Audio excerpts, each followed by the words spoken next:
Bonjour à tous les potos, nouvelle vidéo, on va regarder The Frag HD, les pires SMS de Saint-Valentin. Voilà, abonnez-vous, likez, commentez, partagez, mettez un pouce bleu. Et moi je vous dis bon visionnage. Bon visionnage.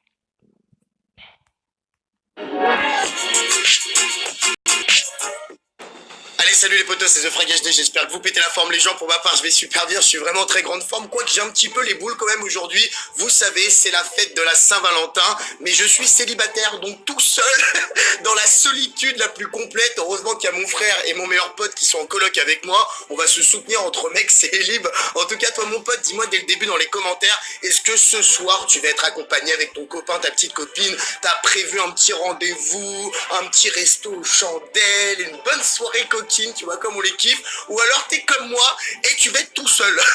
En tout cas, je voulais vraiment vous faire cette vidéo, les pires SMS de Saint-Valentin. Elle va être un petit peu plus courte cette vidéo, je vous ai récupéré une dizaine de textos, mais elle va être assez drôle puisque vous allez voir que c'est une fête où il y a quand même pas mal de déceptions. Ta copine qui est vraiment déçue parce que t'as réservé un restaurant de merde, tu lui as offert le cadeau qu'elle n'avait absolument pas envie de recevoir. Il y a quelques petits clashs et des embrouilles et c'est exactement ce genre de message qu'on va voir aujourd'hui. En tout cas, n'hésite pas à laisser un gros pouce bleu, on tente les 10 000 j'aime, ça me ferait extrêmement plaisir et j'ai besoin de savoir dans les commentaires, bon déjà si tu fais la fête ce soir avec ton copain ou ta copine, mais également quel a été le plus beau cadeau ou le cadeau le plus pourri que t'aies offert à ton compagnon le jour de la Saint-Valentin.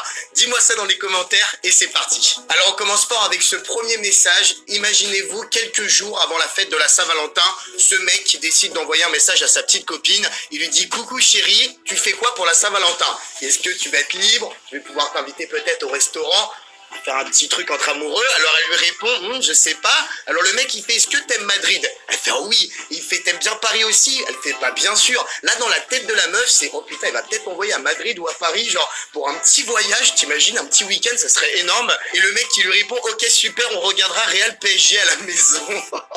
Avec une bonne bière sur le canapé, match de foot pour la Saint-Valentin. Alors ma chérie, t'es contente ou quoi? Le pire cauchemar je pense pour une fille. Nous sommes le jour de la Saint-Valentin et cette fille décide d'envoyer à son copain: coucou mon cœur, bonne Saint-Valentin. Ah, c'est mignon. Et elle lui fait: hâte de savoir ce que tu as prévu pour ce soir. Et le mec hyper trash qui lui répond: pec biceps. Au moins il est franc, comme Thibaut InShape dirait, la muscu avant les petites. Non mais c'est vrai quand même, c'est ouf. Ah bah écoute, moi je vais faire ma petite séance de muscu. Ce soir j'ai rien prévu, je vais rentrer du sport, je vais être éclaté, fatigué. Écoute, moi je vais me coucher après ma séance. Tu te démerdes, trouve-toi un autre gars pour la Saint-Valentin. Horrible. Pareil, nous arrivons le jour J, le jour de la Saint-Valentin, et ce mec décide d'envoyer un petit message d'amour pour complimenter et mettre en valeur sa copine. Il lui dit: merci pour tout ce que tu as fait pour nous, je t'aime très fort, je suis fier d'avoir une femme aussi belle et aussi forte. J'ai hâte que tu rentres à la maison ce soir, je t'aime. Et la fille hyper crue qui lui répond: laisse tomber, j'ai mes règles. C'est horrible. Après on s'en fout, même si tu peux pas faire l'amour avec ton mec, c'est quand même une soirée symbolique la Saint-Valentin. Tu la passes avec lui, petit restaurant, voilà, petit moment de complicité, en intimité. Mais elle est peut-être maligne, ça fait peut-être 4-5 jours qu'ils sont ensemble, et le gars a qu'une envie, c'est de foutre cette fille-là dans son lit. Alors il va jouer le grand jeu le soir de la Saint-Valentin, le petit resto au ciné, tout le bordel, tout ça pour pouvoir faire l'amour après avec, quoi. Je vois le truc venir aussi. Alors je sais pas comment vous réagiriez si vous receviez un message comme celui-ci. Peut-être que vous seriez super flatté, très heureux, ou alors vous seriez un petit peu plus sur la défensive comme cette fille. Alors tu reçois un message du style: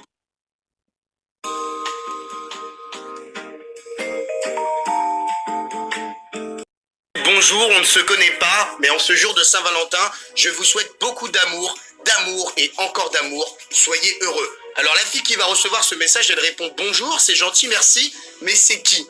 Et la personne en question dit: Cupidon. Elle fait: non, non, mais sinon, franchement, quoi, dites-moi un peu qui c'est, quoi. C'est vrai que tu reçois ce message, ça pique un peu ta curiosité. Peut-être que c'est un mec qui t'aime secrètement, qui veut te dévoiler ses sentiments. Alors t'as quand même envie de savoir qui est au bout du téléphone. Alors la personne répond: je teste la réaction des gens quand ils reçoivent un message de Saint-Valentin d'un inconnu. Donc il a peut-être envoyé des textos comme ça au hasard pour flatter un petit peu les gens. Et la fille qui vraiment reste sur la défensive Bien sûr, c'est nouveau comme principe ça. Bref, si tu veux pas me dire qui tu es, tant pis, je bloque le numéro sur ce tchuss.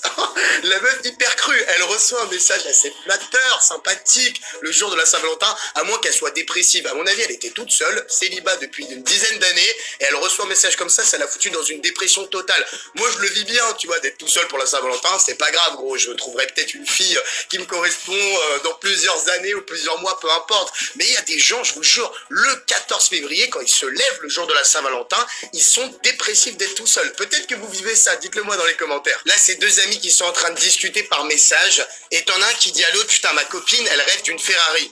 Offrir une Ferrari le jour de la Saint-Valentin, c'est quand même un cadeau un peu trop cher à mon goût. Son pote, il lui dit, mais attends, mais t'as pas les moyens pour lui offrir, tu vois. Et l'autre qui fait, bah non, du coup, je dois acheter une balance, comme celle pour aller de 0 à 100 en 2 secondes. Oh l'enfoiré. Oh putain, si ta meuf, elle voit ce message-là, ta Saint-Valentin, elle est foutue, mon gars. Elle te largue le jour de la Saint-Valentin, ça c'est horrible pour l'ego. Alors laisse tomber, mais c'est vrai que c'est vraiment un enfoiré, là. Pareil pour cet autre message, c'est deux potes qui sont en train de discuter, et t'en as un qui dit à l'autre, écoute, moi j'en ai chié pour son cadeau, tu lui as acheté quoi toi? C'est vrai qu'entre potes, on se parle souvent en disant, putain mec, c'est la Saint-Valentin, je sais pas trop quoi lui offrir. Est-ce que t'as des petites idées? Son ami lui dit, écoute, moi j'ai acheté un truc original. Je lui ai fait un dessin que j'ai transféré sur un t-shirt. Le dessin a été fait à main levée, mais ça lui fait un t-shirt unique. Ouais, c'est un petit cadeau original, qui peut être sympa. Alors l'autre mec, il lui répond, parfait. T'as l'autre qui fait, attends quoi? Il fait, ah bah attends, j'avais peur que mon cadeau soit tout pourri, mais à côté du tien, je risque plus rien. Oh non, l'enfoiré. Mais je vous dis, c'est pas parce qu'un cadeau a une valeur de 600 euros que votre copine, elle va le préférer à un autre cadeau de 20, 30 euros qui est super symbolique, tu vois, qui représente quelque chose de fort pour elle. Mais là, ce mec, c'est un enfoiré. T'es trop content, tu dis, attends, j'ai fait un petit dessin super stylé de design à main levée, je l'ai transféré sur un t-shirt, ça lui fait un truc unique que personne d'autre n'a, et t'es fier de ton cadeau, tu vois. Alors tu le dis à ton pote, et il te déglingue la gueule comme ça, je t'avoue, t'arrives le jour de la Saint-Valentin, t'as plus tellement confiance en ton cadeau, tu sais pas si elle va apprécier.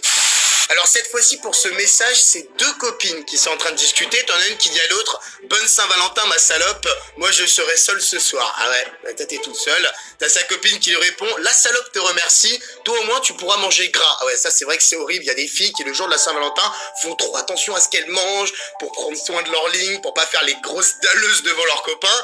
Et t'as sa copine qui lui répond, bah ouais justement, je me disais que tu dois avoir plein de recettes. Bon, t'as sa pote qui lui dit, ouais j'ai surtout la recette pour garder Nicolas, son copain, et celle-ci est encore plus précieuse que celle de ma grand-mère. Et sa pote qui lui dit, t'as raison, c'est dans les vieux pots qu'on fait les meilleures soupes. Sa copine qui m'a hashtag jalousie. Et ouais, t'as d'un côté une meuf qui peut se faire plaisir, elle va être toute seule pour la Saint-Valentin, manger bien gras, bien dégueulasse comme on kiffe. De l'autre côté, t'as sa pote qui, elle, a un gars, mais elle va être au restaurant, va devoir faire trop attention à tout ce qu'elle mange pour pas passer pour la grosse bordaleuse, et elle se met des petits tacs comme ça dans la gueule, c'est assez drôle. Et pour terminer, c'est quand même une petite prévention pour ceux qui vont recevoir ce genre de message. Il y a beaucoup de scams, c'est-à-dire des messages trompeurs qui t'incitent à cliquer sur tel lien ou appeler tel numéro qui te surfacturent. Du style, chère Karine, nous devons vous livrer un bouquet de fleurs. Merci de nous contacter pour organiser la livraison au 08 99 nanana 1,35€ plus 0,34 la minute. Alors le truc qui te facture hyper cher, tu te dis, oh là là, mais attends, je vais recevoir un bouquet de fleurs, je sais pas de qui il vient, faut absolument que j'appelle ce numéro de téléphone pour savoir qui a pensé à moi, surtout si t'es célibataire et que tu sais qu'il y a quelqu'un de mystérieux, d'inconnu qui t'a envoyé un bouquet de fleurs, peut-être que c'est ton chéri caché, tu sais pas. Alors du coup, t'as envie d'appeler ces numéros-là, tu te fais facturer, tu reçois jamais le bouquet de fleurs en question. Donc voilà, faites vraiment attention à ce genre de messages qui peuvent être très trompeurs. Voilà mon poteau, c'est la fin de la vidéo, j'espère qu'elle t'aura fait kiffer. Il fallait quand même que je vous fasse une petite vidéo, même si elle est un peu plus courte, sur la Saint-Valentin. Je suis tout seul, est-ce que toi mon pote derrière ton écran c'est le cas, dis-le moi dans les commentaires. Et ceux qui bien sûr sont en couple et vont fêter ça ce soir, je vous souhaite plein de bonheur, de kiffer ce moment-là. Après, il y en a plein qui diront ouais mais c'est une fête commerciale. Au final, si ça vous permet de vous rapprocher, d'avoir plus de complicité avec la personne que vous aimez, de passer un bon moment, c'est le plus important. Ok, allez, je vous souhaite vraiment de kiffer les potos et de me dire également dans les commentaires, ça m'intéresse, le plus beau cadeau et le plus pourri que vous ayez déjà offert à votre copine pour la Saint-Valentin ou à votre copain. Voilà, dites-moi ça dans les commentaires et si tout va bien, on se retrouvera demain pour une nouvelle vidéo. Je vous embrasse les potos. Ciao. Voilà les gars, c'est la fin de la vidéo, tu peux liker, commenter, partager, mettre un pouce bleu. Et moi je vous dis ciao.